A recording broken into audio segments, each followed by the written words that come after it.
சேர் ஓடி இருந்தது முன்னாடியே. சரின்ட்டு அதான் இதில் மாட்டிக்கிறோம். எக்ஸி வந்து ரீப்பர் மாட்டி நிற்கிறோம். நம்ம முருகனா வீட்லேயே அன்றைக்கி நிறுத்தின வண்டி அங்கேயே தான் நிற்கிறோம். அவர் எடுத்து ஒரு 10 நிமிஷம் 20 நிமிஷம் இருக்கனால ஓட்டிகிட்டு இருந்தார். அப்புறம் 2வது சேரே ஓட்டுது. 2வது சேருக்கு இந்த அளவுக்கெல்லாம் குளம் மாதிரி கொண்டாந்தாச்சு. இது வந்து சாதா ஸ்டேரிங் ப்ரோ. வண்டி வந்து 2006 மாடலு. ஓடிட்டு இருக்கிற கீர் பார்த்தீங்கன்னா லோ தேர்டு 1200 RPM.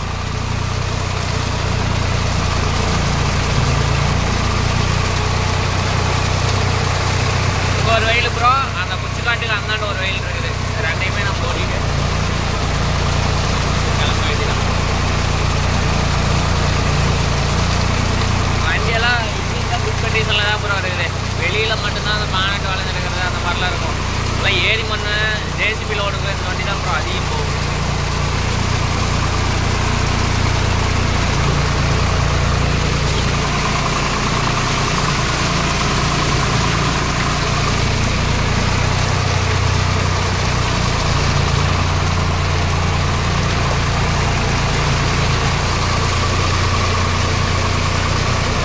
இதே ரேடியல் டயராக இருந்தால் இது கொஞ்சம் ஸ்லீப்பிங் கொஞ்சம் கம்மியாக இருக்கும் ப்ரோ. ஸ்லிப்பேஜ் இந்த அளவு ஸ்லிப்பேஜ் வராது.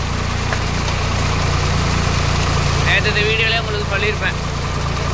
அந்த வண்டி வந்து ஸ்லீப்பே இல்லை. 5 கிலோ போய் விட்டது அப்படியே போய்கிட்டே இருக்குது.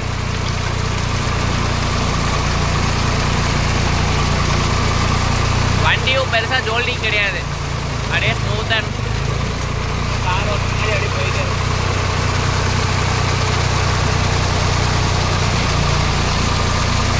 இன்ஜின் பானட்டு சைலன்சரே காட்டுறான்னு நினைக்காதீங்க. ஓட்டுறதுக்காக ஆள் இல்லை. டிரைவர்லாம் இன்னும் யாருமே வரல. விக்டர்ஸ் அண்ணா இன்னும் வரல. கேஸ் அண்ணா இன்னும் வரல. கவிராஜன்னு வரல. நான் நேரமாக 5 மணியா 4:30 ஓட்டிட்டு இப்போதான் கொஞ்சம் வெடிஞ்சுது. சரி வீடியோ எடுத்து போடலாம். சப்ஸ்கிரைப் பண்ணிட்டு காமிச்சிக்கலாம். பஸ்க்கெல்லாம் தண்ணி பாயவே இல்லை ப்ரோ. எல்லாம் தண்ணி பாய்ஞ்சது மட்டும் நல்லா சேர் குழைப்பிட்டு தான் தண்ணி இந்தளவு கொண்டாந்தேன். 4:30 மணிலேருந்து குழைப்பிட்டு இந்தளவு கொண்டாந்து இந்தளவு காடு பாய்ஞ்சிருக்கு. தண்ணி பார்த்தீங்கன்னா அது ஒரே பைப்பு தான். போர் தண்ணி கொண்டு போய் குட்டையில் விட்டு குட்டையிலேருந்து அப்படியே நேராக வந்து போத்துது.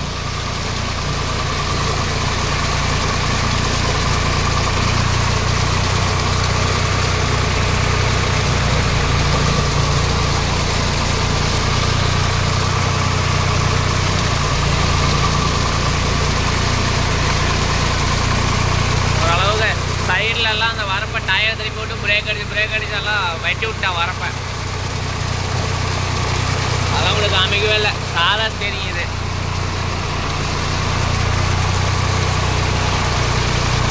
வண்டியெல்லாம் பயங்கரமான புது வண்டியே தோற்று போயிட மாட்டேங்குது.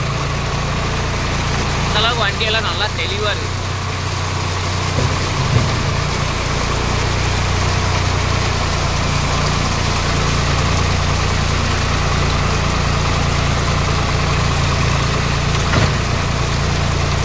கல் போன வருஷம் தான் இந்த வயல் ஜேசிபி போட்டு எல்லாம் நிறவணும்.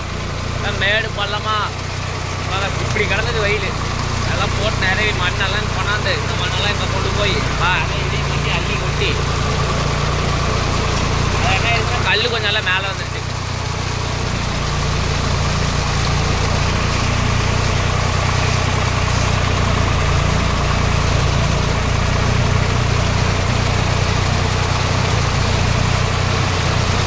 குச்சிக்காடு இதுக்கு அடுத்தது அப்படியே நம்ம வீடு. இந்த ஒரே ஒரு குச்சிக்காடு மட்டும் தான் குறைக்க.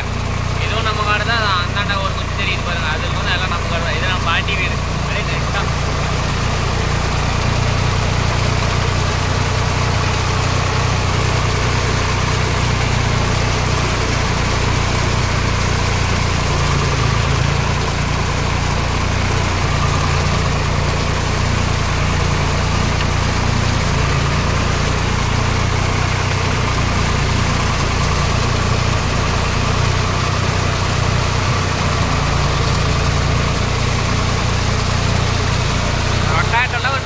ஓட்டினாலும் சரி ப்ரோ.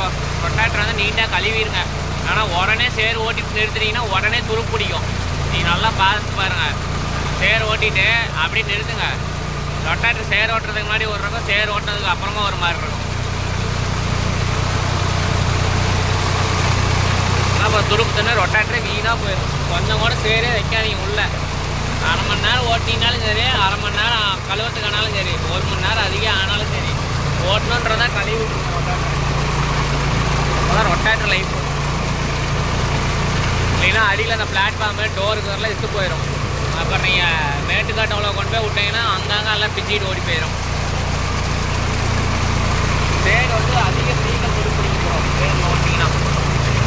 அதே மாதிரி வண்டி கழுவி விட்டு கேஜியில் ஓட்டுற நண்பர்களெல்லாம் வண்டியை கழுவி விட்டு கேஜிலுக்கெல்லாம் நல்லா சேர ஆயில் பழைய ஆயில் எதாவது இருந்ததுன்னா நல்லா அடிச்சு விட்டு உள் சைடு மக்காட்டுறதுல அப்புறம் வண்டியிலாம் இந்த மக்காட்டு உள் சைடு எல்லாமே இதை அடிச்சு விட்ருங்க. ஆயில் நல்லா அடிச்சு விட்ருங்க தொடங்க. அப்புறமா புழுதி ஆக தான் செய்யும். மறுபடியும் உழவு ஓட்டிங்கன்னா புழுதி ஆகும். புழுதி ஆனாலும் கழுவிக்கலாம். அந்த துருப்பிடிக்கிற இது வந்து விடாதுன்னு வச்சுக்கிங்களேன். உள்ளே வந்து நல்லா கேஜியில் அடிச்சு அந்த தாரையிலெல்லாம் இந்த ஆக்சிலுக்கு மேலெல்லாம் கொஞ்சம் நல்லா கீறி வச்சுருக்கும். அதெல்லாம் துருப்பிடிக்கக்கூடாது. அதுதான் ஆயில் அடிக்கிறது. எங்களுக்கு கேஜுவல் போட்டுறோம் ப்ரோ. இப்போ தான் சொல்லியிருக்குது கேஜுவலெல்லாம். அடுத்த வருஷம் எப்படி கேஜுவல் வந்துடும். அடுத்த வருஷம் கேஜுவல் எக்ஸ்டியில் போட்டு இதில் எழுத பண்ணலாம். எக்ஸ்டி வந்து 50 ஹெச்பின்னு நினைக்கிறோம். 51 ஹெச்பிக்கு பக்கமாக இருக்கும். வண்டியெல்லாம் பயங்கர வெயிட்டு. கத்தியெல்லாம் ஒவ்வொரு நண்பர்கள் என்ன நினச்சிக்கிறாங்கன்னா சேர் ஓட்டினா கத்தி தேயாதுன்னு நினச்சிக்கிறாங்க. அப்படியே சிலிப்பிட்டு தானே வருது அப்படின்னு நினச்சிக்கிறாங்க. அதெல்லாம் இல்லை ப்ரோ. சரல காடாக இருந்ததுன்னா அப்படியே சார்னு கத்தி தேயாது அப்படி நமக்கே தெரியுது.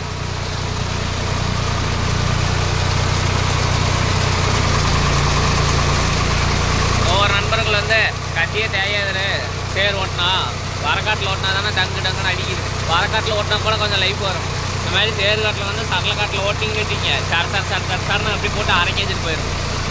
நம்ம முருகனை ஒரு சட்டை எடுத்து ஒரே வாரத்தில் சேர் ஓட்டி இது பண்ணிட்டு தள்ளிட்டாரு. அந்த ஒரு வாரம் ஓட்ட பிளேடு வந்து வெறும் சேர் மட்டுமே தான் ஓடிக்கிட்டே இருக்கு. கடைசியாக பார்த்தா 60 மணி நேரமாக என்னமோ தான் அந்த பிளேடே வந்தது ப்ரோ. அந்த அளவுக்கெல்லாம் தேஞ்சு பார்த்து அவங்க சைடில் இன்னும் சரள காடு. நம்ம சைட்னாச்சும் ஏதோ கொஞ்சம் செம்மண்ணு காடு. அவங்க சைடெலாம் சரளை ஜல்லி. ஆனால் படிச்சிருக்காரு ப்ரோ. பிஇ மெக்கு 4 வருஷம் கம்ப்ளீட் பண்ணிட்டு டிகிரி கையில் வாங்கிட்டு இதுக்கு முன்னாடி ஒரு 744 டூ வீல் டிரைவ் ஒன்று வச்சுருந்தாரு ப்ரோ. 744 டூ வீல் டிரைவ் போட்டு அந்த வண்டி சேத்துல போட்டு சங்கு தங்கி அடிச்சுட்டு அந்த வண்டியை கொடுத்துட்டு 4 வீல் டிரைவ் எடுத்தார். 4 வீல் டிரைவ் எடுத்துகிட்டு அடுத்தது மல்சருக்கு 963 செகண்ட்ஸில் எடுத்தார்.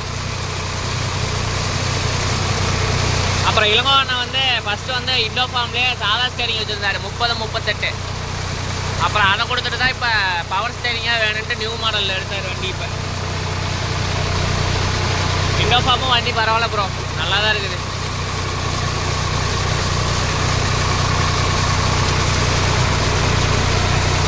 ஃப்ரண்ட் டயரு பிகேடி நல்லா இருக்குது ப்ரோ.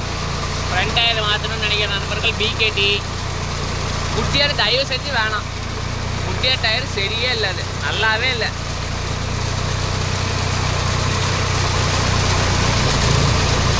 அது எங்களுக்கு என்ன ஆயிடுச்சுன்னா குட்டியார் வந்து கட்டர் பார் ஓட்டி இருந்தது ப்ரோ. அப்படியே சென்டர் மட்டும் வெடிச்சு போச்சு. இப்போ அப்படியே பேட்ச் போட்டு உள்ள கட்டரை வச்சு தான் ஓட்டிகிட்டு இருக்கிறோம். இப்போ என்ன பண்ணுறது? ஓகே ப்ரோ, அப்படியே ஓட்டி முடிச்சுட்டு இப்போல்லாம் வர வீடியோ ஒரு 10 நிமிஷத்துக்குள்ளே தான் ப்ரோ வரும். எதுவும் தப்பாக எடுத்துக்காதீங்க. ஏன்னா வேலை அந்தளவுக்கு.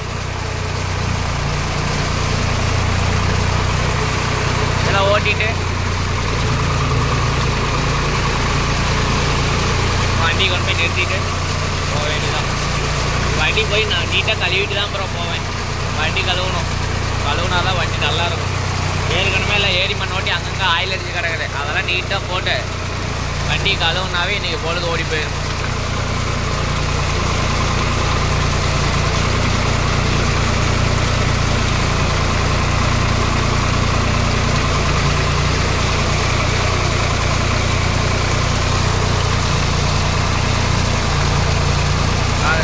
லோடெல்லாம் ஓட்டி சேல் பண்ணியாச்சு.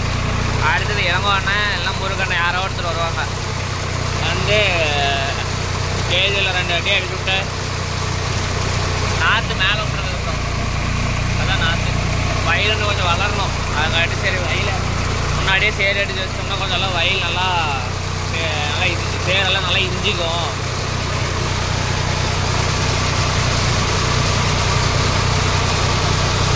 வண்டி வச்சா RPM அப்படியே போயிட்டுருக்கு ப்ரோ. கொஞ்சம் கூட ஹைலில் ஆகிறதுங்கிறதே கிடையாது. 12 RPMனா 12 RPM. டீசல் போடுறது ரெண்டாவது விஷயம் ப்ரோ. நமக்கு பர்ஃபார்மன்ஸ் தான் முக்கியம். பர்ஃபார்மன்ஸ் வேணும்னா டீசல் கொஞ்சம் ஏற்றி தான் போகும்.